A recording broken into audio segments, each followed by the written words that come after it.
The Bloody Podcassacre with Zac Walters and Kennedy Catherine.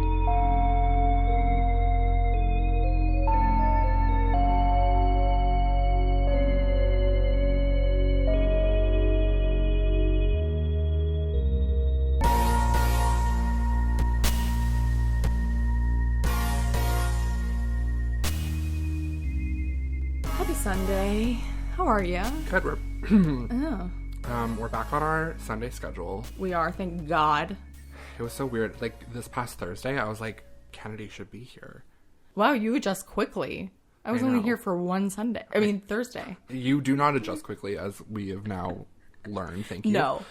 How am I? Is that what you said? I did. I wanted to know. I'm good. You know, my eyes are a little irritated. I walked into Zach's place and just the lower half of his eyes were completely red. And I was doing that thing where I was like, okay, maybe he was crying earlier, and if he wants to tell me, he'll tell me. But then it was really aggressive, and I was like, what's going on with your eyes? And, like, I looked at them, and I was like, I was going to, what's that called? Lint roll myself. Mm-hmm. And I looked at my eyes, and I was like, what is happening? Mm-hmm. And yeah, it's just, like, the lower half that's mostly covered by my lower eyelids, because when I look up, is it still as bad?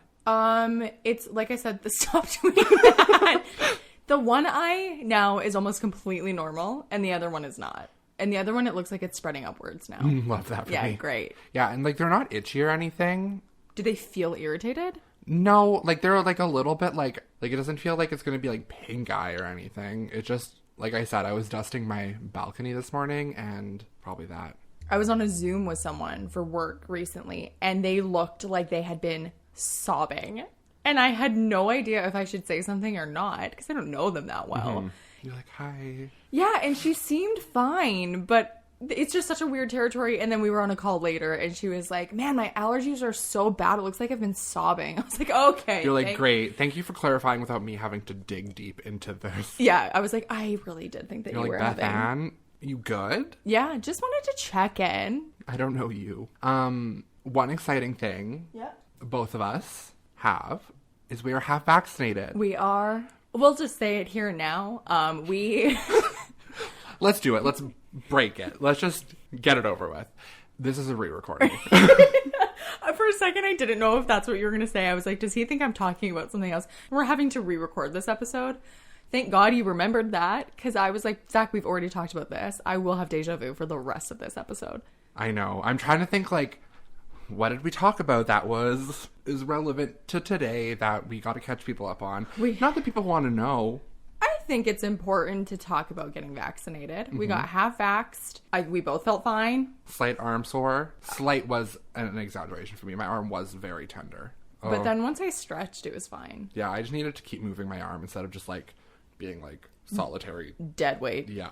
Which, I mean, not different from any other day, but... TMI. Tell me. But... And tell everybody. I'm going to.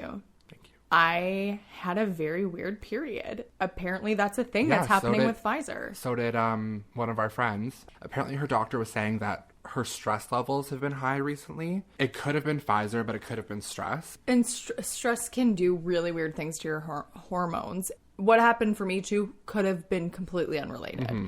It's definitely not something that I would ever use as evidence to be like, don't get it at all. Also, I love how this one we're a medical podcast.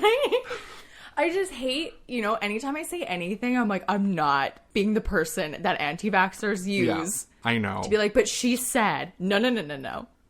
I stand by my choices. But watch. What's going to happen is it's just going to cut those clips. Somebody is going to hear this podcast, this one episode, and be like, listen to these anti-vaxxers. Kennedy Catherine, known anti-vaxxer. Yes. So, re-recording, vaccinations, hot girl summer. I hope we have. Me too. But I'm like, should I just start going to, like, pharmacies and places that, like, close and being one of those people who's just, like, casually shopping for, like, candy? And then they'll be like, we have extra vaccines we have to get rid of. You do whatever you want to do and whatever you need to do. But I also don't want it to be, like I really have... I keep seeing people online, if someone gets their second vaccination, people will go on a witch hunt to be like, how did you get that? What did you do? If people get a second vaccine, no one stopped them. Yeah.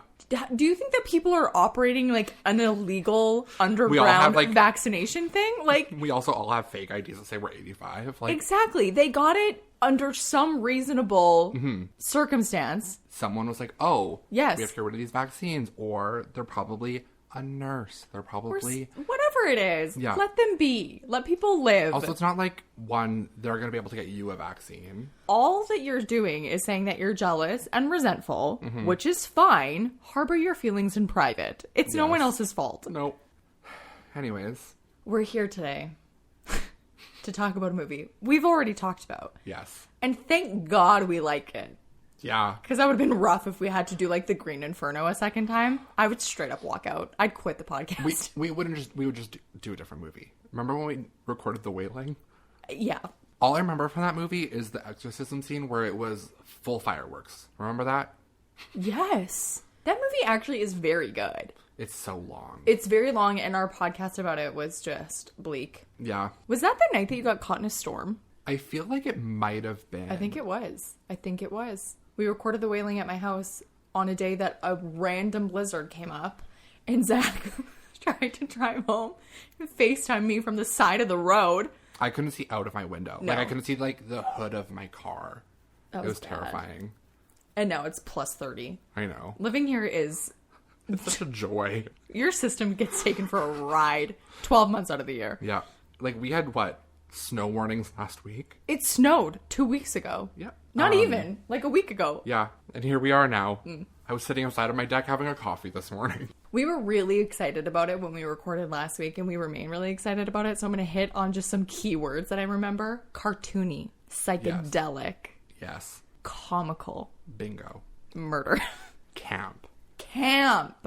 Straight up vibes. Giving me vaudeville. Vibe director. That's what Rob Zombie is. Correct. Mm-hmm. This movie really exceeded my expectations. When we recorded this the first time, I was hiding it from Kennedy that I didn't want to spoil or give her any hint of what my reaction was to this movie because I really liked it. And I was really expecting, not that I wasn't expecting to like it, but that since it was from 2003, I don't even remember now, but since it was from early 2000s, I was expecting it to be a little bit more low budget, and I was expecting to, have negative feelings towards it, because I don't really know I didn't know Rob Zombie's work prior to Halloween. But it was very reminiscent of, a music video. The way that it is cut together, and, how we said psychedelic, it's so over the top. A comparison that I think you made last week, but that my roommate also made, really Rocky Horror Picture Show-esque. Yes. Of course, the horror of it and the gore of it far exceeds what Rocky Horror is, but it has a very similar feeling. It's such an eclectic cast, and, Yes. each character stands by themselves and has a full realized storyline. Where Rocky, also has that, where you have, you have Brad, Janet, Dr. Frankenfurter, Rocky. They're all separate characters. They each have, a connecting role for each of them, and that's the same in this one, where you have Captain Spaulding, you have the whole Firefly family. We did this last time. Firefly family. Firefly? Why is it such a tongue twister? It's hard. But each one of those characters is well encompassed and has such a well thought out backstory that, it isn't portrayed on screen the whole time that you see it. Yeah. But they're all well thought out to the point where you're like, I like these people, even if they're crazy as hell. Yeah, nothing feels one-dimensional. But yeah, the tone overall of this movie, I was like, and I can see why it became a cult classic. I'm definitely gonna add it to my yearly ooh, I should watch this around Halloween time. Mm-hmm. It's a good one for that. Put it into the horror list of this I gotta watch. Do you have movies where you watch them every Halloween season? Yeah, all the classics for kids like Hocus Pocus, Halloween Town. Oh, Halloween Town, fuck me up. But always Rocky Horror Picture Show. Try to watch Halloween, but there was a time where finding the original Halloween and a lot of those Nightmare on Elm Street, Friday the 13th, it was really hard. You can find them on streaming services. I still don't think that you can find a lot of Friday the 13th. I'm not sure. I haven't looked in a long time. But I try to watch all of those sort of classics. I'll watch anything, though. An excuse to watch horror movies, I always use September and October Yeah. to watch all of those. It's just because, like, it's such a vibe. Like, it's just the vibe. The mood is set. Yes. Outside is good. It gets a little bit dark a little earlier, so you can, like, fit in 2 movies. And so, like, this one, I'm definitely going to, like, throw it into my mix. Yeah. We decorated for Halloween on September 1st last year. But that was because it was straight up COVID times. We had nothing left to live for. Like, time as a concept in general during that time, it could have been Halloween in July, for all we know. For all we know or care. I needed something to look at and enjoy. And something to look forward to. Yes. And our Halloween decorations, I'm not going to lie. They're so good. Flawless. I wish that I had the amount of, like, decorations that you guys have, because, like, my Christmas decorations, you remember them? I had that one little tree? Yes. The one tiny tree? Yeah. Which is about half a foot tall, not even. Yeah. I just happen to live with someone who is also very festive, though. If I lived alone, when I've lived in the past. In my past lives. Right. Previously, I always decorated to some extent, but to live with someone who really enables you, we went to Michael's and we bought everything. Let me tell you, when I'm having a bad day in the winter, Michael's. Yeah, Michael's. So good. For those who don't have Michael's, Hobby Lobby, probably the same thing. I would assume so. Never been to a Hobby Lobby. Joann's. Hobby Lobby sounds Joann's like... is a fabric store, isn't it? I would fuck with the Joann's, theoretically. These are things I don't know. I feel like I fuck with Joann's. I feel like Hobby Lobby is straight up white middle-aged mom, which... Me, but also I don't want to go there. Hobby Lobby sounds like the place to be. I would go to a Hobby Lobby with you, but not by myself. You're right. Michael sounds sophisticated. I feel like we've been on tangent right road now, today. I'm like, I wish you and I could just leave this and go to Michael's. Should we just do like a pack it up? Bring your computer. We'll go to Michael's. We'll record in Michael's about a house of 1,000 corpses. You know what? Have you ever seen the movie The Halloween Tree? It's a cartoon. No. I've added it like in the past probably 5 years to my Halloween watch list. Yeah. It's about these 4 or 5 kids. Their one friend is sick, and he dies. Of what? I think cancer. Shit. And so they go on this like scary journey to get their friend back. From the afterlife? Yeah, like as a ghost. Fucking It hell. is so sad, but so good. Is it a kid's movie? Yeah, but it's so good. And there's this one song that I like by this Canadian artist named Nicole Dollanganger. She put the audio of like the kid being like, "Don't leave," in her song, and I just like sobbed. And that's where I found out about the movie. I was like, what is this from? Oh Anyways, my God. I have it on my computer. I will give you my account information to log in. Okay. So that you can watch it one day. Thank you. It's only an hour. Can't wait to sob. It's so wonderfully done. A group of 4 friends, Jerry, Bill, Mary, and Denise, are on a road trip in hopes of writing a book about roadside attractions. They meet Captain Spaulding, the owner of the Museum of Monsters and Madmen, and learn the local legend of Dr. Satan. Taking off in search of the tree where Dr. Satan was hanged, they pick up a hitchhiker named Baby who lives a few miles away. A mysterious figure hidden from the group shoots out their tire with a shotgun. The group thinks it's just a blown tire, and Bill agrees to go to Baby's house to get a tow truck. Moments later, her half-brother, Rufus, picks up the rest of the group and brings them back to the house. There they meet Baby's entire family, her 2 brothers, her grandpa, and her mom, Mother Firefly. While being treated to dinner, Mother Firefly explains that her ex-husband tried to burn the house down after a psychotic breakdown. After dinner, the family puts on a Halloween show for their guests before telling them that the car is repaired. But the brothers, disguised as scarecrows, attack them in the driveway and take them prisoner. The next day, they kill Bill and mutilate his body to look like a mermaid. Mary is tied up in a barn, Denise is tied to a bed, and Jerry is partially scalped. When Denise doesn't come home, her father reports her missing. 2 deputies find the couple's abandoned car in a field with a dead cheerleader in the trunk, one of 5 cheerleaders who went missing over a week ago. The deputies continue their search. They arrive at the house and question Mother Firefly about the missing girls. The family kills the deputies and Denise's father when they find more bodies of missing cheerleaders in the barn. Later that night, the 3 remaining travelers are dressed as rabbits and taken out to an abandoned well, tormenting Denise with the skin of her dead father's face. Mary attempts to run away but is tracked down and stabbed to death by Baby. Meanwhile, Jerry and Denise are placed in a coffin and lowered into a well where a group of Dr. Satan's failed experiments break open the coffin and pull Jerry away, leaving Denise to find her way through an underground lair. As she wanders through tunnels filled with mutilated corpses, she encounters Dr. Satan and a number of mental patients. Jerry is on Dr. Satan's operating table and dies as Denise screams. Dr. Satan orders his assistant, who turns out to be Mother Firefly's ex-husband, to capture Denise, but she outwits him and escapes. She makes her way to the main road where she encounters Captain Spaulding, who gives her a ride. She passes out from exhaustion in the front seat before one of the brothers suddenly appears in the back seat. Denise later wakes up to find herself strapped to the operating table of Dr. Satan. I was like, what are you going to do? I wasn't sure if you were done. I was. I kind of jumped on it before where I was like expecting it to be, I don't know, low budget, uninteresting. I was going into the movie with low expectations. And I don't want to hype this movie up for people who are going to go watch it. And I'm like being like, oh my God, this was the greatest movie ever. It's a movie for a very specific audience. I said this before, but it's like, it's very campy. Yes. It's not your typical scary movie. Dark, creepy, like you're on the edge of your seat the whole time. It's full of comedy. I remember you saying that it was one of the few horror comedies that you've seen recently that you liked. Like, I actually found myself laughing at points. Captain Spaulding was wearing a shirt at one point that said, if I wanted to hear an asshole, I'd fart. Like, so good. It's so stupid. It's very, like, childlike humor, but, like, you need that for also, like, the gore aspects, even though it's not heavy gore.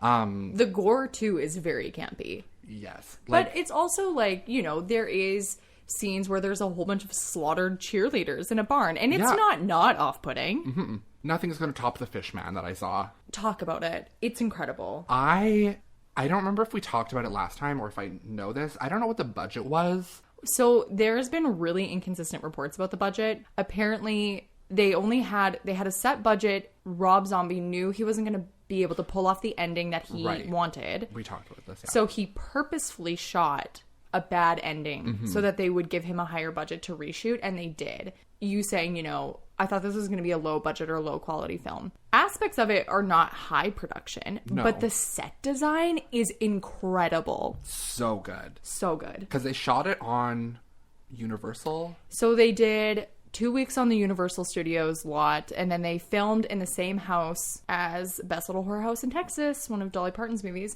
And then the remaining 11 days were shot on a ranch in California. So this was a very quick shoot. I've been noticing that about a lot of movies we've watched recently, where the actual production shoot time has been very low and minimal compared to like what a normal film would shoot for 2-3 months. Right. All of these like early 2000s movies were shot within a month, less. Good for them. Good for them. Like, and I know we've talked about this before, shooting a movie or anything within 10 days, 20 days, it is exhausting. You don't realize how much work from each person goes into every ounce of a production. So I can't imagine like these ones where you have bigger actors in some of them, or maybe now I'm thinking of Rainn Wilson in this one. You've worked on bigger projects where you have that luxury of doing more scenes over and over again, or having more time to like conceptualize your character. Where these ones, like House of a Thousand Corpses, where you're shooting in such a small time, you probably don't have that. But still to have the movie turn out and be good is, I love. Yeah. Both of us have worked on sets in some capacity, and I've only worked in commercial videography. So these are very, very short videos that we're producing. And the amount of moving parts involved, a lot of it is honestly like hold up and wait, like sitting around waiting for like lighting and camera and everything like that. But still, because like the actual shot itself takes under 5 minutes. The time of the scene. Yes. On top of that, you maybe cut it, you know, or you do something else to it in post. It's leading up to that, which takes forever. Because like I'm thinking of, so like this scene where we were talking about Rainn Wilson's character, I do not remember his name at the moment in the movie. Does not matter. So he becomes a half fish man. It's very reminiscent of what your typical mermaid would look like. His body is like kind of sitting upright. He's like chilling. Propped up. Yeah, dead though. Super dead.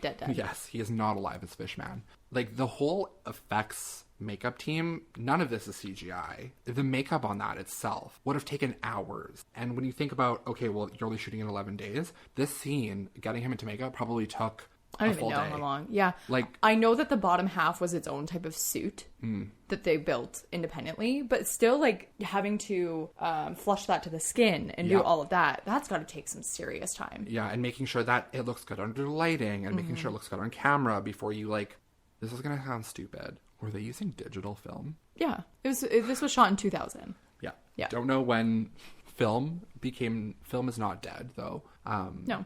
You know, like, if you were shooting this on film, you have, like, a certain amount of takes.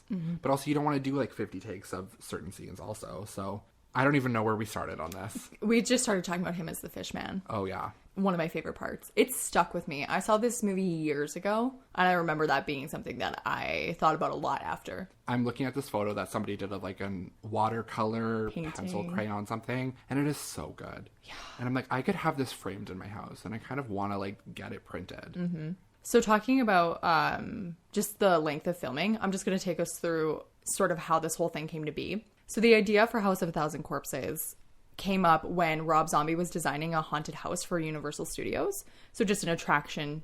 And he was in the office of head production, and they asked him if he had any movie ideas. So he pitched them House of a Thousand Corpses, which is what the house was based on, but it was super rough, and he made it up on the spot.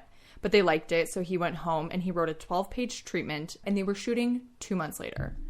Quickest turnaround. Like, so fast. The actual haunted house was launched the following year, but the title was changed to American Nightmare because the movie was still in limbo. But they featured numerous references to the film, and the trailer was played while people waited. So, like I said, film was shot on a 25-day shooting schedule. 2 versions of every scene was shot. One of them would be less gory in an attempt to please Universal. That didn't really work out because it got an NC-17 rating, which is not attractive for studios because it's harder to market. They'd even released a theatrical trailer. It was being shown in theaters.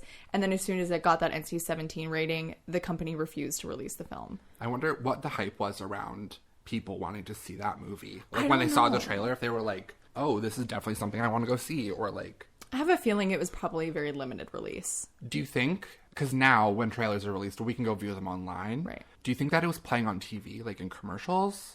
Probably not. It probably was in like theaters before scary movies or like indie films. That's what I'm thinking, because I'm pretty certain that I mean, I could be wrong. I don't know how this works logistically, but it would seem very odd to me that a studio would go as far as to buying advertising space and then not release the film. Like, I'm pretty sure all the stuff, like the rating and all of that, would be settled because ratings are within advertisements. So then they shelved the movie for months until Rob bought the rights to it. And then he made a deal with MGM to release the film in October of 2002, and they'd shot in 2000. Then he went on MTV and he was being interviewed, and he made a joke, and he said, apparently they have no morals over there at MGM. They're happy for some blood, which was a joke. But it pissed the studio off, and they ended the deal the next day. So in the end, the rights were acquired by Lionsgate, who were trying to venture into the horror genre. They recut the film to get an R rating, and it was released in April of 2003. Pretty much everything that got cut, there was like 45 minutes of footage that got cut from the initial cut of the film, which would be, I would be so curious to know what made it into the original cut in terms of like gory scenes and not gory versions of it. There must have been a certain amount still left in that was cut to get the R rating, and apparently most of that was baby Firefly, so Sherry Moon Zombie, Rob's wife. She's like a sadistic, psychotic killer. She's part of the Firefly family. I guess there were scenes where she was masturbating with corpses and stuff like that, and they were like, no! You're like, we're gonna cut that out. So they cut most of that, and they made back their investment. Lionsgate made back their investment on the first day, and that's when talks of the sequel began. I wish. Right? You know, I wish that someone was like, I love this, let's talk another. Here's some money. Here's some cold hard cash. Let's go. But Rob doesn't like the movie. And I think he's pretty much said that it was because this whole conception and everything that happened with it was so bad and took so long. I think the experience was just ruined for him. And no. Which, fair. And we talked about this last time. Also, looking back on your work from 10 plus years ago, it's just not the same. Like, I can't look at my work from 2 years ago. Yeah, you just, like, when you're a person who's constantly growing and you're also having new work come out, you have these other projects in which you're constantly growing and learning from your previous craft. You're appreciative of what that original project was, but you don't want to go back and be like, I need to do this again because it's done. I understand, and I need to take that to my head and my heart and listen to it. Yes, you do. But I won't. I feel like as a fan of something, when you find out that the creator doesn't like it, it puts a negative spin on it. But when you conceptualize that, when I think about things that I've written, I don't like my early work because it's not good to me anymore. That doesn't mean that someone else can't appreciate it. Yeah, because it could be new to them also. Yeah, exactly. So people at different phases of their life are going to relate to things that you don't relate to anymore. And also, you can create something, love it, a couple years hate it, and then also in a couple years come back again and love it. Like, yeah, and feel nostalgic about it. Yeah, it's all just like, it's so dependent on so many factors, but I totally understand of why he doesn't like it, considering the circumstances of going through so many production studios and having garbage thrown at him. Yeah, and having the movie be cut probably into something that he doesn't love. I would still be so interested to know, or I wish that there was that film still. It's that he could release some version of what he wanted, because audiences now have been put through so much. Oh yeah, we would be fine. Yeah, I mean, but it would be so fun to see even just like a different cut of it. He has said that the footage doesn't exist, but is he telling the truth? Well, we talked about this. If a studio agrees to make a film and the movie is shot under Universal and then he buys the rights, does Universal keep the footage that's cut from the original, or does he also get that? I think we talked about that he would get that. Why would Universal keep 45 minutes of footage that they don't have the rights for to do nothing with? That's true. Yeah. Because then they would just keep the whole film. Okay. Probably on the Universal lot somewhere.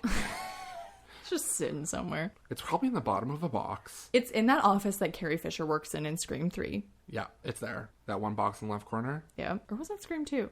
There's been speculation over the years that this movie is based on something. It's not. But an interesting story that I covered on a former podcast that I did, a true crime podcast, is people have drawn comparisons between the Bloody Benders, which was the first known American serial killing family. It's also what we're called on the weekends. The Bloody Benders.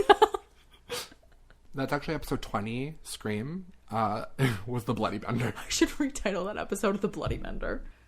So the Bloody Benders were a family that moved to Kansas in 1871. They lived there until 1872. They ran a sort of inn. People would come if they were traveling and just rest up for the night, get a meal, get whatever they needed. Yeah, Mary and Joseph did that. Yeah, they stopped at this inn. It's the biblical story. They were there. This is where Jesus was born. Yeah, with the Bloody Benders.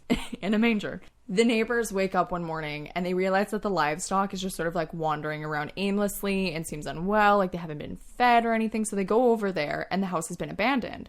So they call the authorities, and the authorities, whatever that would have been at the time. Yeah, I was like, who? The sheriff comes in on his horse. He's like, the Monty Python. That was really good. Spit everywhere. Off wig. So authorities come, and it is a straight up blood bath horror show, if you will. A bloody bender, if you will. They go into the house and they find this room. Sorry, where's the blood? Truly outside everywhere. the house? Everywhere. Inside the house? Everywhere. So they go inside this cellar, basically, and it is so covered in blood that you can't see the walls or the floors. How? Blood dried to every surface. Oh, I picture it wet. Could have been congealed, like Jell-O. Love that. Sticky. So what they would do is that people would come to the house and they had this dining table. And they would take pictures of the bloody wall. People would come to this house. They would decide to stay at the inn, and the family would host them for dinner. And they had this dining table, and at the head of the table, it backed a curtain. So they would have the guests sit with their back to the curtain. And then... Sorry, but would you ever do that? No. If someone came over, they're like, oh, you're going to have to sit here and be like, no, I'm going to have to face that curtain. I'm not going to eat. I don't know. COVID has made me You're right. so antisocial. You can't make me stay for dinner somewhere. You're right. So then somebody would come behind the curtain, obviously, hit them over the head with a hammer, slit their throat, trapdoor into the cellar. Right, because it's very Sweeney Todd. Yes, and multiple bodies were buried on this land. I fully forgot what my sentence was. I saw the, everything. You were just, fully... Your head was empty. It was just, a body sitting across from me. Just, I was a house of 1,000 corpses Yes. in that moment. Just staring at your record collection. I simply have no idea what I was even talking about. Do you see Dolly Parton? I She's do. hiding. Here you come again. That's what the album's called. Oh. I was like, what? Great song. So the family was never found. And there is theories, I think that have been proven mostly correct, that they weren't actually a family at all. That the mother and the daughter, because it was a mother and a daughter... It was a mother and a father and a daughter and a son, but all adults. Right, the nuclear family. Right. This is where the nuclear family was born, was right, the Bloody Benders. They were the blueprint. It's very likely that the mother and father were not married. The mother and daughter were actual mother and daughter, and then the son and daughter were actually married. There's also a theory that eventually Ma Bender killed Pa Bender. Oh. It seems reminiscent of 1872 to call them Ma and Pa. Ma and Pa, the Berenstain Bears. Oh, great books. Also, Mandela Effect blows my fucking mind Every time I'm in a bookstore, I'm like, I'm going to find the book that'll solve this case. I never do. No. And multiple women were arrested as Kate Bender, the daughter, but it She's never not panned daughter out. Bender? She's not sister She has her Bender? own name. She's the only one I remember because she has the same name as my sister. Yeah, no, none of them were ever found, but they were the first known American serial killer, quote-unquote, family. I gotta know. I know I've said it before on this podcast. How do people like this find each other? Right? How in 1871? How do you end up having a conversation to just be like, we're all cool with this, right? Oh my god, yeah. Yes, I've wanted to do that. I want to slit throats all day. Oh my god. What? The mom's name was Elvira, and then it was John and John Jr. and Kate. If you're gonna murder someone, if you're gonna be a middle-aged woman Killing people. gonna slit some throats, your name has to be Elvira. If it isn't, out. You simply don't have the right to take a life at that point. But John, and Kate can. John and Kate plus 8. John and 8 plus Kate? John and 8 plus Kate is what you just John and Kate plus all their corpses? Love it. I think that we've made a connection here. Everybody look up this story because it is fascinating. Yeah, I'm looking at their little sketches. Sorry, her name was also Old Miss Bender. Nice. Imagine you kill some people and then you go on your way and you're just kind of like living in private, but you keep seeing the press about you and it's like this old decrepit woman described by her neighbors as slouchy and a crone, fragile. A crone of an old woman, and you're just like, fuck. Like, I should have killed them. There is a movie called Bender that came out in 2016. I want to see it. Looks like it could be good. It also looks like it could be bad. I have a problem. As most movies do. What? With historical movies and historical media. There's like very few films that I can watch where I'm like okay with it being historical. I watched a historical documentary last night called Anastasia. Very good. Highly recommend. It was made in 1997 by Disney. Bought by Fox, though. Yes, I do remember that Fox. But like, The Witch... Hate that movie. I watched it once in the theaters. I need to rewatch it. No, you don't. I do. You don't. I do? I had a conversation with someone about this movie 2 days ago. Do you know why I need to rewatch it? It's because I didn't understand a lick of words I said. You still won't. I watched it recently. With subtitles? Yes. With someone who was raised very religious, and I went to Catholic school. Have you seen and both The of us were like, Lighthouse? what? Yes, I've seen The Lighthouse. That's also a movie where I feel like I could watch again with subtitles. But that one was more visually jump-starty. You know, like it was like, it felt smart. Willem Dafoe. Strange looking, but he could get it if he wanted it from me. Okay. Eh. What about our Pats? No, absolutely not. I feel like he was good in this role. It's really unfortunate when someone comes from something like a Twilight or even Jennifer Lawrence with like Hunger Games. People who are extremely talented but only known for certain things by certain audiences. It's a hard thing to live past. I've been like Kristen Stewart. I have loved so many of her recent movies. One time, my mom and I were watching TV. I mean, I'm a lesbian with the most supportive parents, and you can tell by some of the things they say. One time, my mom and I were watching TV, and just like the most generic gay-looking woman comes up, and my mom just sighs to herself, oh, I love Kristen Stewart. I do too love Kristen Stewart. I'm indifferent. I just don't think she's talented. I think she's talented at certain things. I just don't think she has range as an actress. Fair. Have you seen Camp X-Ray? What? Have you seen Camp X-Ray? No. My favorite movie with her. I did like that underwater movie that she was in. That was fun too. Camp X-Ray is she's a Guantanamo Bay guard. Ooh. It's very good. Interesting.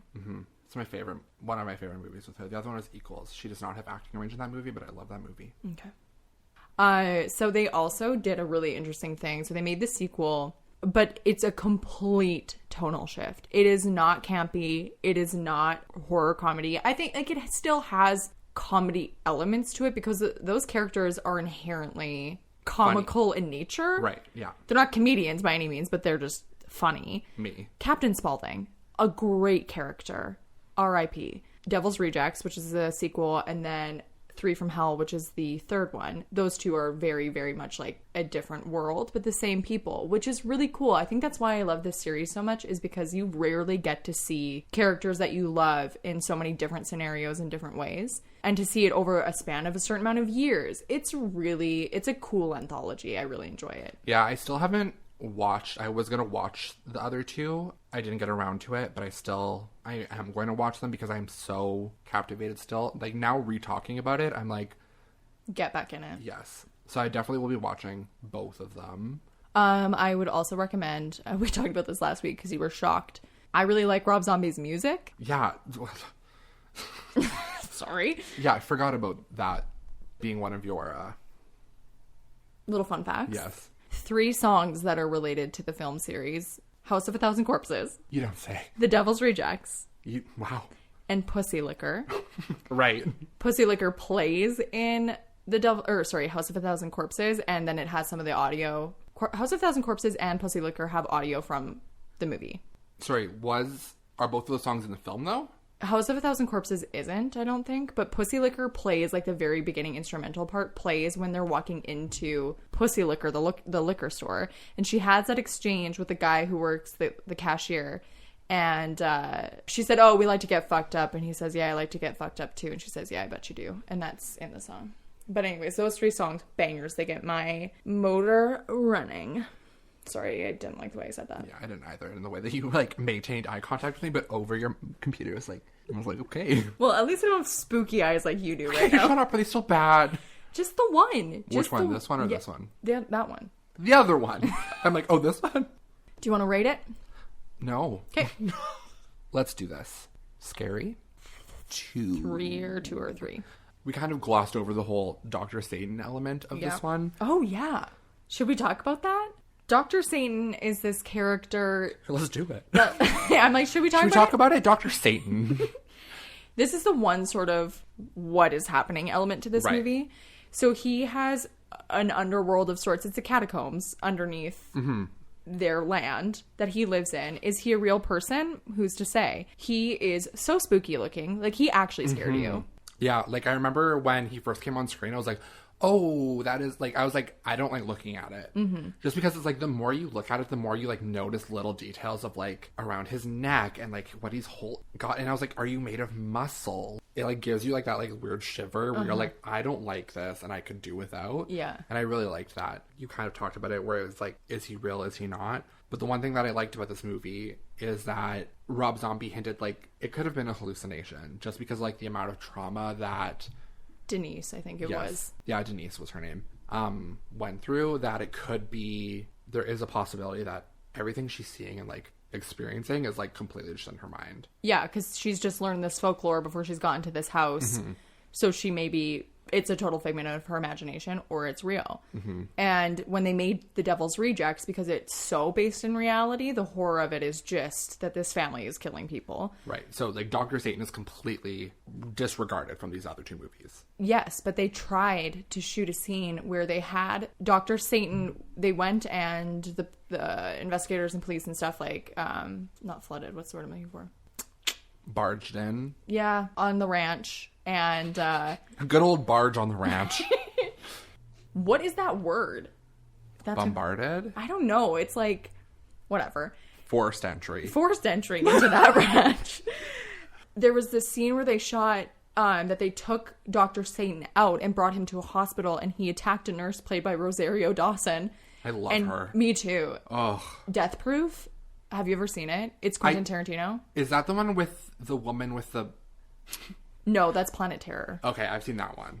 Death Proof is incredible. You have to watch it. It's on Amazon Prime. I think it's also on Netflix. Anyways, they take him to the hospital and he kills Rosario Dawson, and it was supposed to be sort of like a conclusion for his character. But Rob said that even when they were shooting it, he was like, this world can't exist in this world. It's so ridiculous and unrealistic. So they completely cut it, and that whole storyline is disregarded. Which, good. I'm glad that they were like, Rob Zombie was self-aware enough that he was like, we're just going to fully take this out. Did he write the second one? Yeah. The third? Yeah. Yeah. Okay. That he was just like, okay with his vision, like ending at a movie that he did a while ago. And he was like, and that's that. We're just going to continue and move on. Yeah, exactly. We love a self-aware king. Is Death Proof and Planet Terror in the same universe? I believe so, yeah. Okay. They were kind of a double feature. Because I'm picturing the, like, posters in my mind. No, maybe they're not, because Rose McGowan is in both of them, and she gets killed in Death Proof, like, pretty immediately, and she's not that character. And I think she's the main in Planet Terror. Oh, Rob Zombie directed one. Did he? Okay, sorry. So, it's called Grindhouse. Yes, yes. Which is an American double feature that combines the horror films Planet Terror and Death Proof. Right. But then the, like, fake trailers are... So, Robert Rodriguez did Planet Terror and then Machete, which was made into a separate movie. Hey, what's his face is in The Devil's Rejects for a second. Oh, well, you didn't see it. The main guy in Machete. What is his name? Danny. He's also in Spy Kids. He's in everything, that guy. I know. Danny Trejo. Yeah. Do you know Lady Gaga's in Machete Kills? No. She's in the second one. Did you know Lady Gaga's in the Friends reunion, which was the most bizarre 2 hours of my life, and I hated it? 2 of my friends gave it 5 out of 5 stars. That's fucked. They're wrong. I'm not playing on this. That was Colin. Colin, I love you deeply and forever, and you're wrong. Yeah, Lady Gaga was randomly in that. But anyway, so one of the trailers in this movie was Werewolf Women on the SS, and Rob Zombie directed that. Oh, okay. Eli Roth directed one called Thanksgiving. Fuck Eli Roth. For real, we do not stand for Eli Roth on this podcast. No. But also, apparently, there was one called Hobo with a Shotgun, which was also made into a spin-off movie. Yep. Also, it's not Machete, it's Machete. Oh, well, get it right. So sorry. Anyways, I will watch Death Proof, Planet Terror. You'll love Death Proof. So scary, too. 2, yes. And unsettling. Certain aspects of it, just for glimpses, I would say like 3. Me too. Story, like a 7 or an 8. Yeah, there's some good storyline, and that like it constantly like is moving at a good pace where I was not bored at all. Yeah. So I'm gonna also say 7. Yeah, and knowing the entire universe of it, it's just such a well fleshed out story. Is it a bloody Podcassacre? Is it a paper cut? Or is it a bloody massacre? 3 out of 5 dead cheerleaders. Yeah, and I was gonna say, where are the 1,000 corpses? Where are that? I wish that there was just walls of corpses. Right? Like a good old, what is that movie called? Fuck. Haunting in Connecticut. I just was at housing in Connecticut. I tried to say haunting, but I was like, Haunting in Connecticut. Yeah, where they peel back the wall and the body is just like tumbling out. I was gonna make eyelids in the boxes. My mom still talks about that. I watched that movie on a band trip to Banff, Alberta. Classic. Great. Well, this has been another episode of the Bloody Podcassacre. Thanks for listening. Goodbye. Also, we didn't say our names at the beginning. Oh, that's Zac Walters. And that's Kennedy Catherine. Thank you. If you would like, follow us on TikTok, Instagram, and Twitter at Podcassacre. You can subscribe, like, and comment on YouTube at The Bloody Podcassacre. Leave us a rating or a review on Apple Podcasts. Until next time. There's some corpse in this house. No. Until next time. You'll never get out alive.